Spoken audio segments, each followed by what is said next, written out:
Meus queridos, que privilégio estar aqui essa manhã. É uma satisfação muito grande poder compartilhar com essa amada igreja a palavra de Deus. Então, eu gostaria que, por favor, você abra sua Bíblia em Êxodo capítulo 19. Êxodo capítulo 19, segundo livro da Bíblia, capítulo 19. Eu quero agradecer a Deus pela vida do reverendo Rodrigo, dos pastores dessa igreja, quem tem um carinho muito especial. Deus continue abençoando seus servos na condução da obra do Senhor. Que o Senhor capacite e abençoe a cada dia a vida dos seus filhos. Em nome de Jesus, do conselho dessa igreja, de cada irmão e irmã, em nome do Senhor. Êxodo capítulo de número 19. A passagem de Êxodo 19 é sobre conhecer a Deus. Na verdade, o livro de Êxodo é um livro que trata, em sua essência, do fato de Deus estar se revelando ao seu povo. Deus está se dando a conhecer.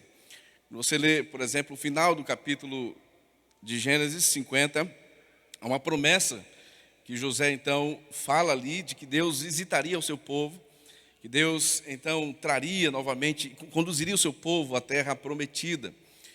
E aí, no capítulo inicial de Gênesis, você tem a informação de que tanto José como seus irmãos e toda aquela geração havia morrido. E aí Deus então se revela novamente a esse povo com atos extraordinários. E você sabe muito bem, você conhece a história, você sabe que Deus levantou Moisés e poderosamente o Senhor conduziu o seu povo durante a saída da terra do Egito, durante a escravidão que o povo vivia. Então, Êxodo é esse momento mais à frente, no qual os filhos de Deus chegam ao Monte Sinai, ao Monte de Deus. E o capítulo 19, então, vai tratar desse encontro, desse momento tão especial, tão singular na vida daquela comunidade que viu Deus realizar atos extraordinários, poderosos feitos, tirar o povo do Egito, agir com mão forte, revelar o seu poder, revelar quem ele era, revelar a sua grandeza não apenas aos egípcios, mas sobretudo ao seu próprio povo, que ainda não tinha experimentado coisas como essa. Então, Êxodo trata desse momento tão especial do povo de Deus. O capítulo 19 está escrito o seguinte: no terceiro mês da saída dos filhos de Israel da terra do Egito, no primeiro dia desse mês, vieram ao deserto do Sinai. Tendo partido de Refidim, vieram ao deserto do Sinai, no qual se acamparam. Ali, pois, se acampou Israel em frente do monte. Subiu Moisés a Deus, e do monte o Senhor o chamou e lhe disse: assim falarás à casa de Jacó e anunciarás aos filhos de Israel: tendes visto o que fiz aos egípcios, como vos levei sobre as asas de águia e vos cheguei a mim. Agora, pois, se diligentemente ouvirdes a minha voz e guardardes a minha aliança, então serei a minha propriedade peculiar dentre todos os povos, porque toda a terra é minha. Vós me sereis reino de sacerdotes e nação santa. São estas as palavras que falarás aos filhos de Israel. Veio Moisés, chamou os anciãos do povo e expôs diante deles todas essas palavras que o Senhor lhe havia ordenado. Então o povo respondeu a uma: tudo o que o Senhor falou faremos. E Moisés relatou ao Senhor as palavras do povo. Disse o Senhor a Moisés: eis que virei a ti numa nuvem escura, para que o povo ouça quando eu falar contigo, e para que também creiam sempre em ti, porque Moisés tinha anunciado as palavras do seu povo ao Senhor. Disse também o Senhor a Moisés: vai ao povo e purifica-o hoje e amanhã, lavem eles as suas vestes, e estejam prontos para o terceiro dia, porque no terceiro dia o Senhor à vista de todo o povo, descerá sobre o monte Sinai. Marcarás em redor limites ao povo, dizendo: guardai-vos de subir ao monte, não toqueis o seu limite, todo aquele que tocar o monte será morto. Mão nenhuma tocará neste, mas será apedrejado ou flechado, quer seja animal, quer seja homem, não viverá.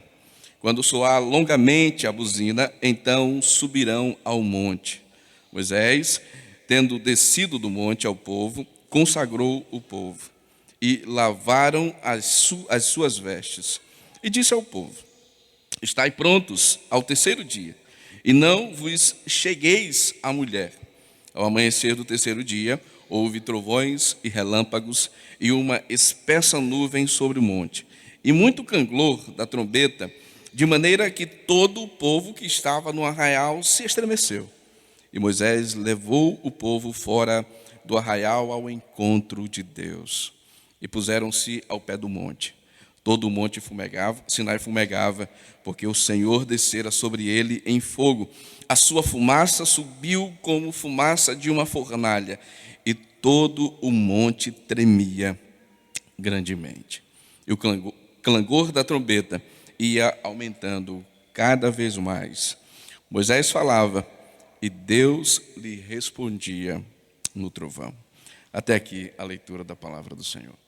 Deus querido, nós queremos rogar ao Senhor a tua graça e misericórdia para a exposição da tua palavra. Que o teu Santo Espírito, ó Deus, possa iluminar a nossa vida nesta manhã e que nosso coração se abra para o teu evangelho, aqui, ó Deus, revelado na tua santa palavra. Assim eu oro nesse instante, pedindo ao Senhor a tua graça sobre nós. Em nome de Jesus. Amém, amém. Eles estão no monte de Deus e este é um momento muito especial. É um momento transformador. E aqui no texto que nós lemos, vimos a bela cena, a incrível cena, a fascinante cena que acontece no encontro de Deus com o seu povo.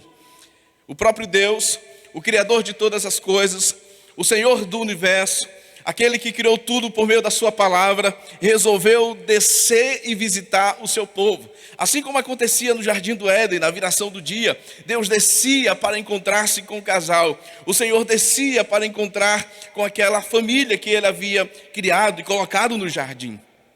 Imagine, irmãos, que alegria poder vivenciar essa experiência. Imagine quando você está esperando alguém tão especial, um familiar, sei lá, alguém que você ama muito, um amigo, pessoas que têm no seu coração um lugar muito especial e você fica naquela expectativa do encontro e a pessoa viaja por muito tempo para encontrar com você, ou até mesmo aqui próximo, e aquele momento é incrível. É um almoço, um jantar, sei lá, vai lá na hamburgueria ou qualquer lugar desse que a gente sempre encontra amigos. Sem dúvida, um momento muito especial para o povo de Deus, um momento singular na vida daquela nação. Deus se encontrando com o seu povo. E alguns aspectos, então, desse encontro aqui, o Senhor lembra para a nação, o Senhor lembra para aquele povo que ele, então, se revelou.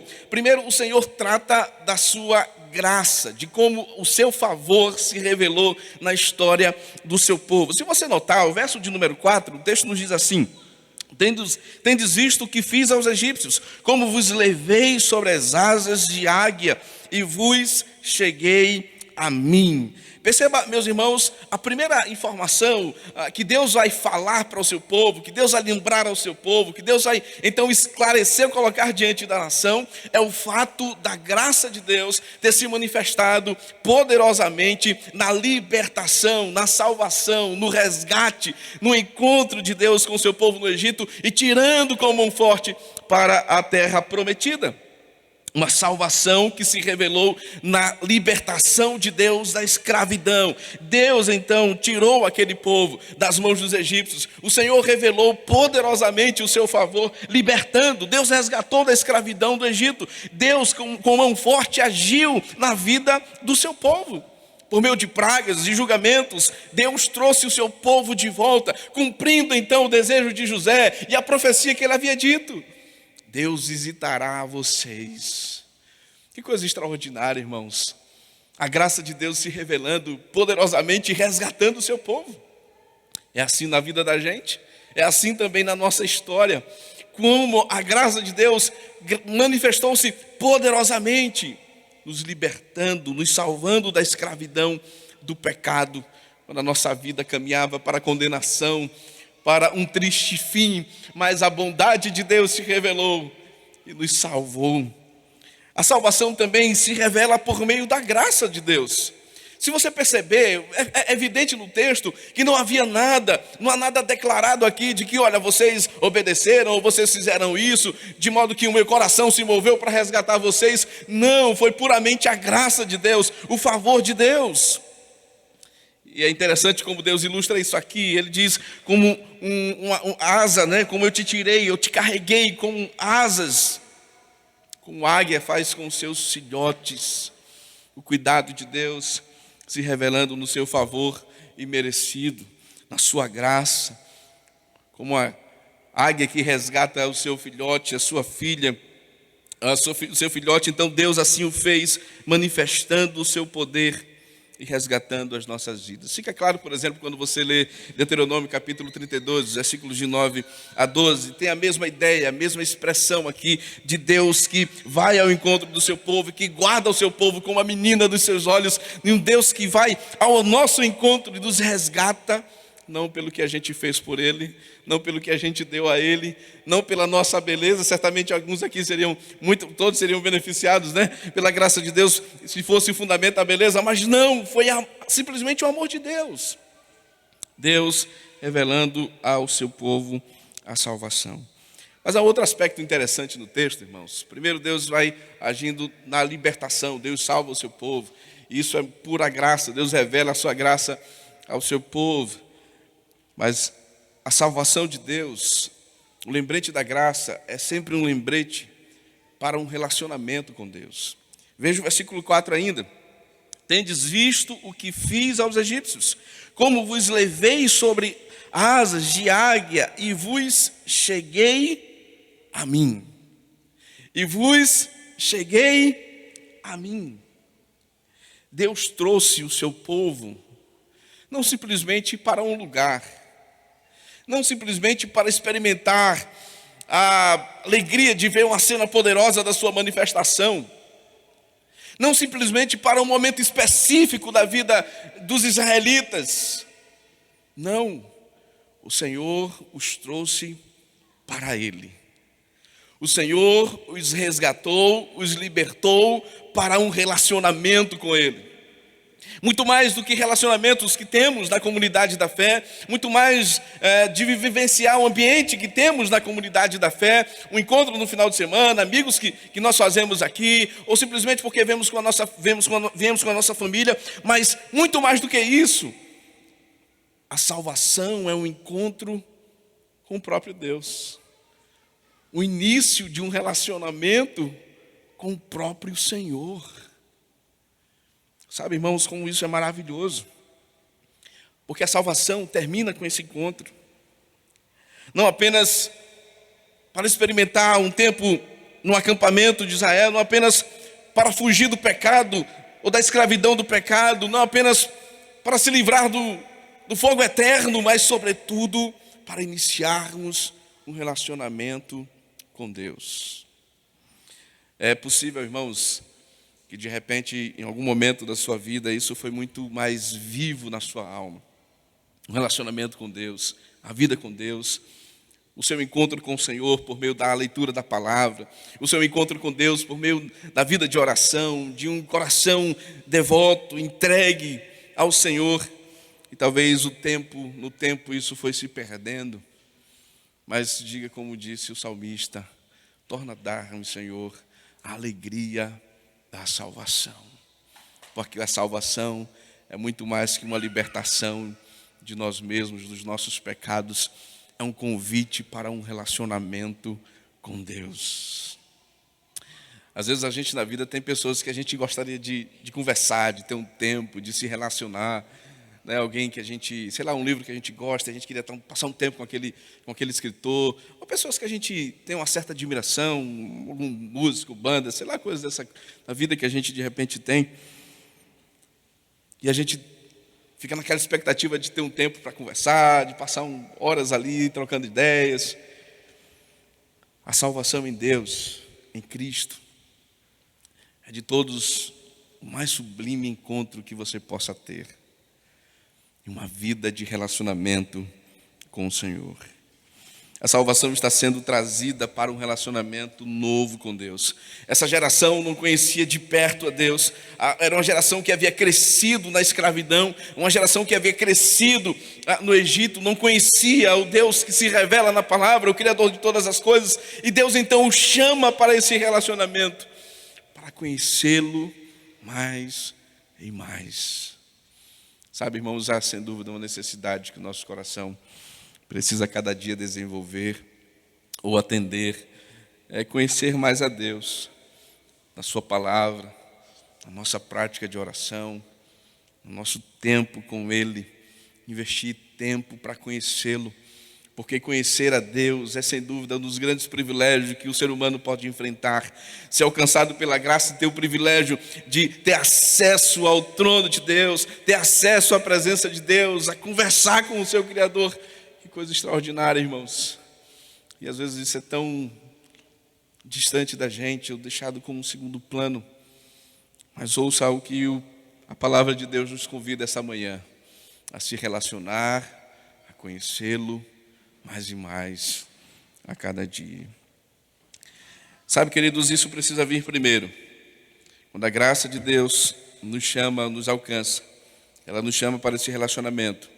E antes a gente estar engajado em coisas na vida para Deus, sem dúvida, precisamos conhecê-lo.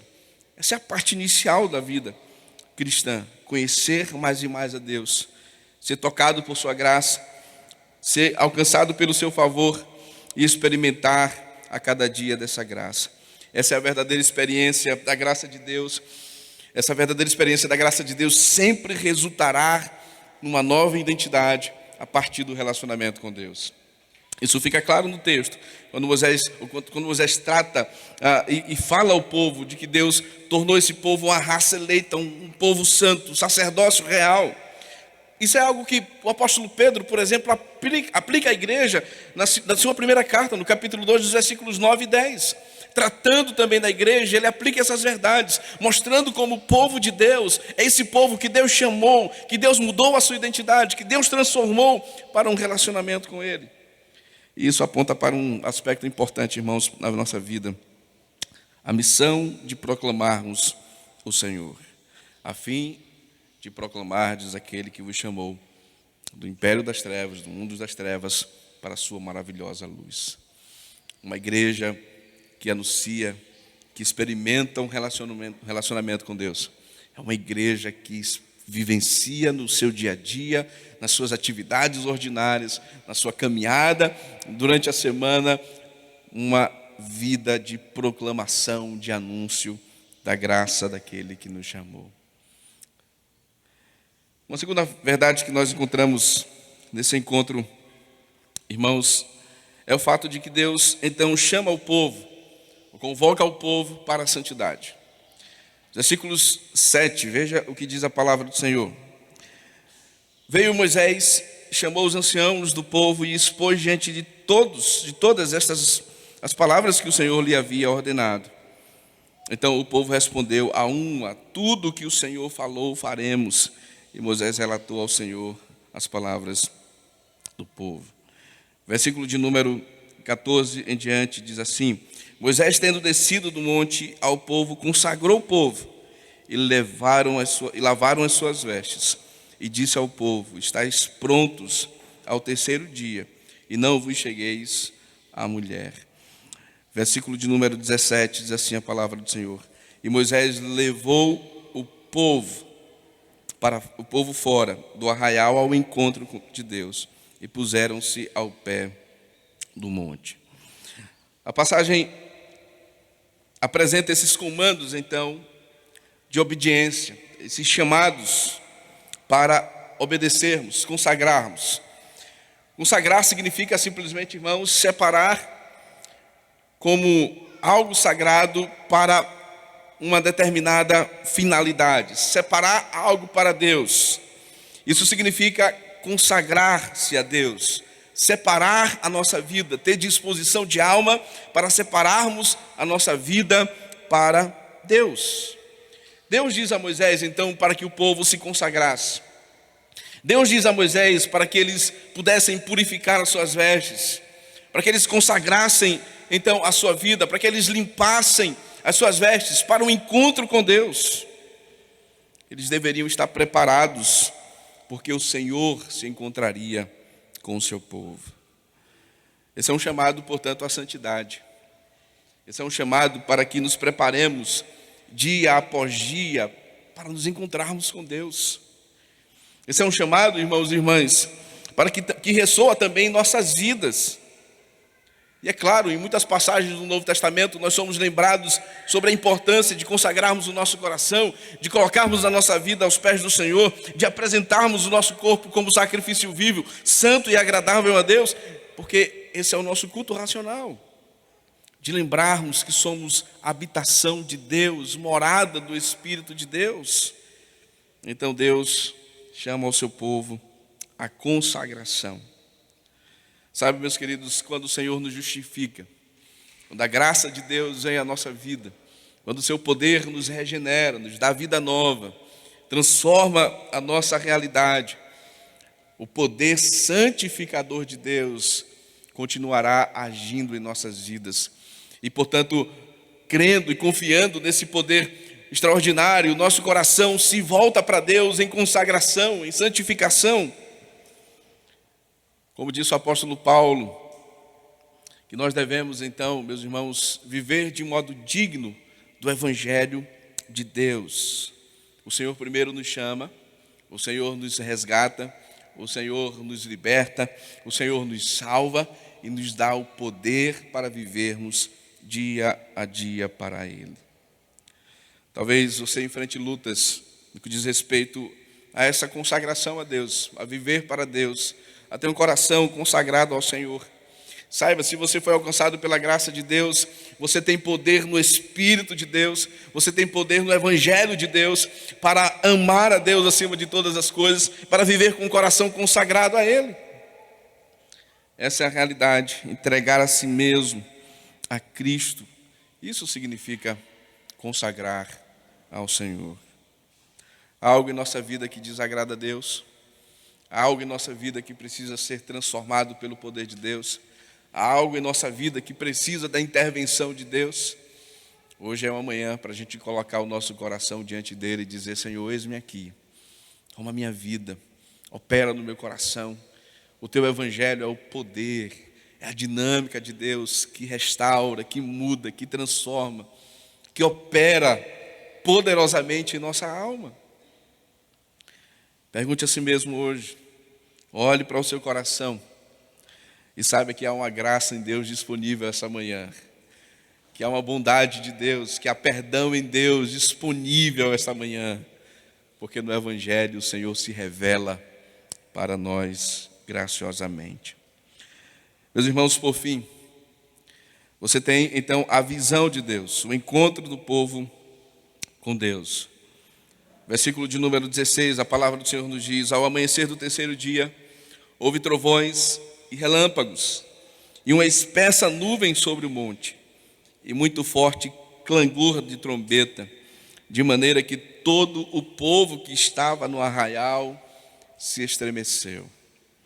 Moisés levou o povo fora do arraial ao encontro de Deus, e puseram-se ao pé do monte. Todo o monte fumegava, porque o Senhor descera sobre ele em fogo, e a sua fumaça subiu como fumaça de uma fornalha, e todo o monte tremia grandemente, e o clangor da trombeta ia aumentando cada vez mais. Moisés falava, e Deus lhe respondia no trovão. Observe as imagens desta passagem: a fumaça, a fogo, a nuvem, a trovões, relâmpagos, o monte estremecendo, enquanto o Senhor, em sua teofania, vai se dando a conhecer. Cena de filme de ação, cena extraordinária, fascinante. Deus se manifestando visivelmente ao seu povo. É isso que acontece nesse encontro. Um Deus santo, vindo ao planeta que Ele criou, manifestando a sua graça, e encontrando-se com o seu povo. Meus irmãos, alguns aspectos interessantes nesse texto que precisamos pensar. Primeiro, às vezes as pessoas têm uma compreensão equivocada de quem é Deus. Isso fica revelado, inclusive, em momentos dessa nova geração que o povo tinha de Deus, né? Estava experimentando de Deus. Porque era uma geração que havia crescido no Egito, que não conhecia a Deus plenamente, e Deus está se revelando, Deus está se dando a conhecer.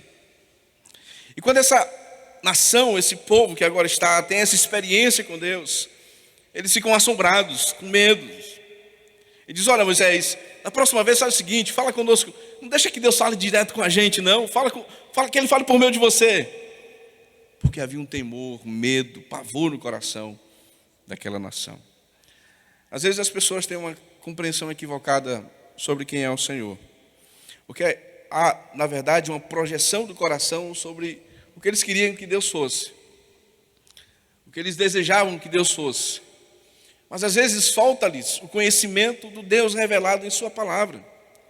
De modo que eles ficam assombrados, às vezes, quando leem a palavra de Deus e percebem realidades que são duras, que são confrontadoras ao coração humano, ao coração pecaminoso. Porque eles têm, às vezes, uma vaga lembrança ou uma distorção de quem é Deus. Precisamos conhecê-lo como Ele é. Precisamos amá-lo como Ele se revela em sua palavra. Não uma projeção da paternidade, não uma projeção da nossa mente ou qualquer ilustração do nosso coração sobre quem Deus é. Não uma forma distorcida sobre Deus, mas a forma como Ele se revela em sua palavra. Ele é santo, Ele é glorioso, Ele é majestoso, Ele é um Deus que julgará este mundo.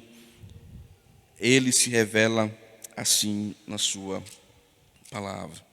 Um outro aspecto que nós precisamos, então, irmãos, ter no coração é o fato de que a revelação de Deus, ou a manifestação de Deus, leva-nos à adoração a Deus.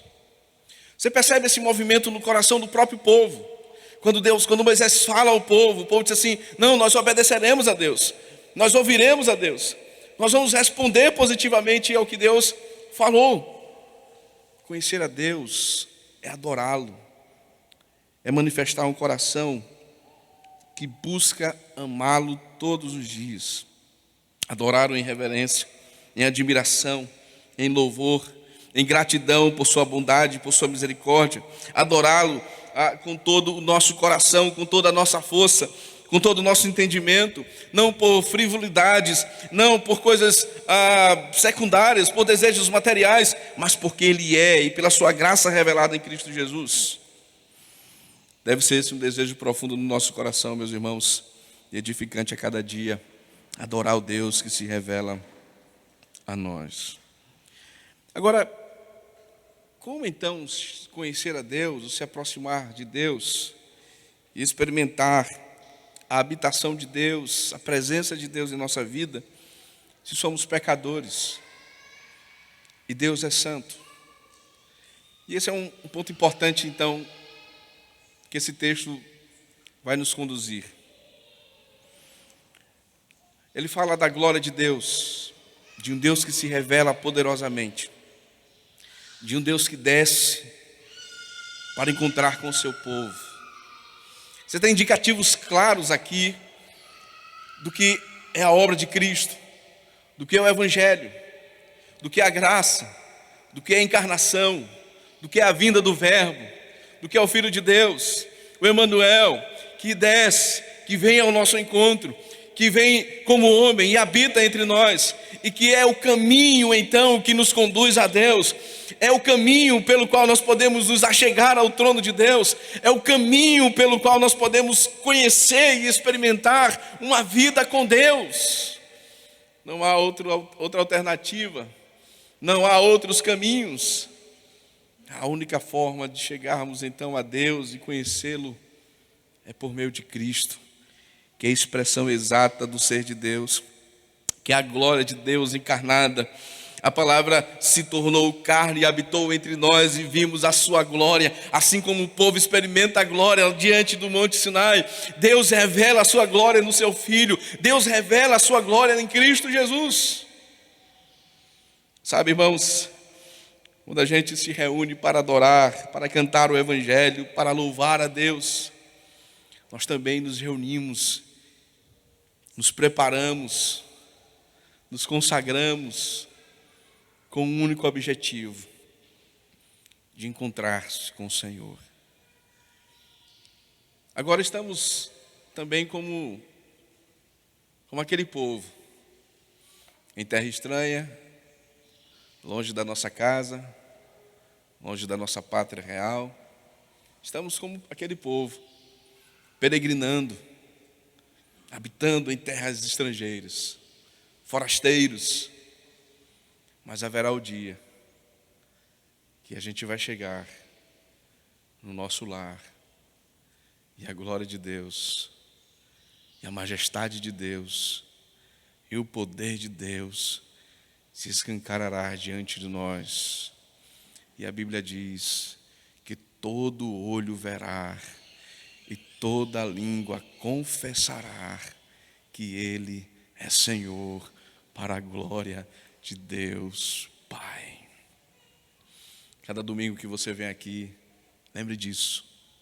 Estamos nos preparando, estamos nos consagrando, estamos perseverando, como forasteiros e peregrinos que vivem em terras distantes, mas com um coração que anseia conhecer pessoalmente o meu Senhor, o meu Pai, o meu Deus, que me libertou do Egito, que me salvou da escravidão, que purificou a minha vida, não nos meus méritos, mas na obra perfeita do meu Salvador, e que um dia dirá: vinde benditos do meu Pai, para o reino que vos está preparado por herança.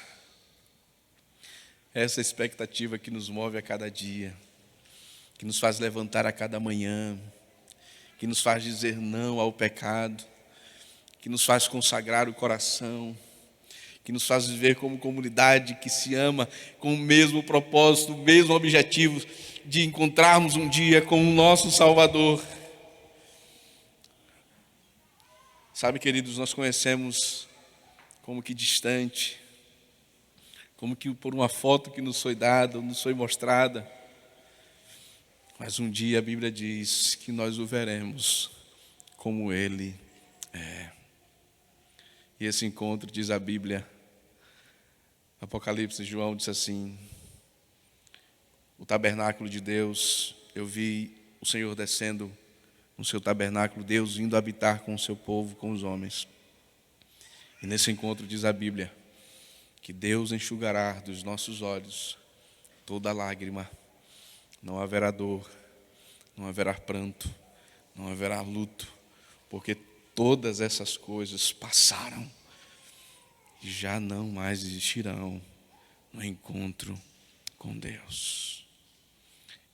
Essas coisas a gente pode experimentar como fagulhas nessa vida, porque o Evangelho traz esse consolo, o Evangelho nos sustenta, o Evangelho nos anima, nos fortalece, nos faz perseverar, nos dá direção para os conflitos, às vezes em nossa casa, em nossa família, nos nossos relacionamentos.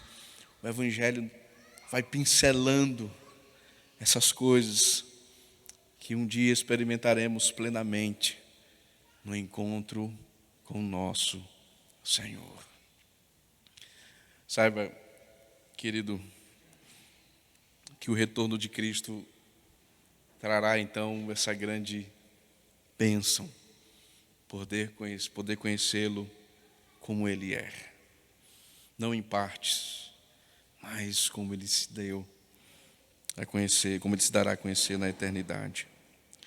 Eu queria finalizar me dirigindo a você que ainda não conhece a Cristo, que de repente desejou simplesmente nesse domingo estar aqui com os irmãos, nesta igreja, para ouvir a palavra de Deus, para ouvir a música. De repente, você gosta de louvor aqui da igreja, a pregação, gosta de estar com pessoas que você conhece.